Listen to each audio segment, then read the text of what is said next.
Ukrainian drones, or this may actually have happened early today, European time, destroyed a Russian missile warehouse in a place called Toropets, Toropets, Russia, destroying 300 Iskander missiles and other anti-aircraft munitions. The explosion was so enormous, it was detected on seismograph meters in the area.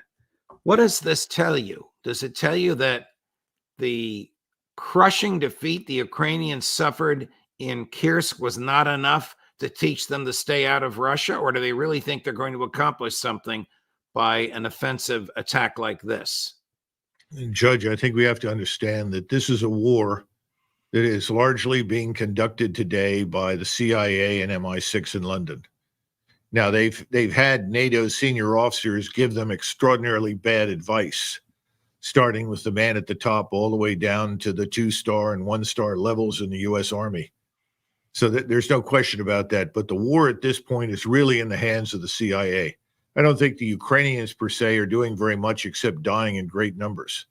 And remember, this is more evidence for what President Putin mentioned when he spoke publicly about what would happen if we struck targets deep inside Russia. He said, we know that without United States intelligence, surveillance, and reconnaissance capabilities in space, without the communications capabilities, without trained technicians on the ground, intelligence and uniformed military personnel, the Ukrainians couldn't do very much. He knows that.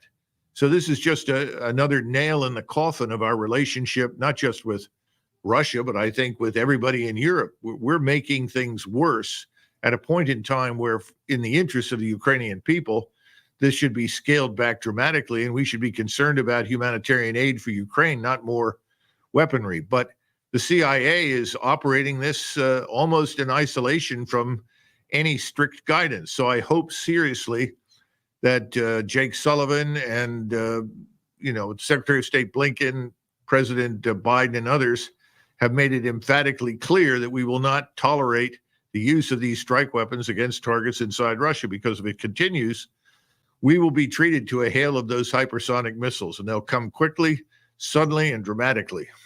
And they can't be shot down. No. It's over 5,000 miles per hour. The fastest speed at Mach speed is at about 7,600 miles per hour. We rarely see that. But right now, from 4,500 up to about 6,000 miles per hour, those missiles are untouchable. By the time you have acquired it, it's vanished. You saw the Houthis who fired a missile 1,300 miles, and it reached its target inside of 12 minutes.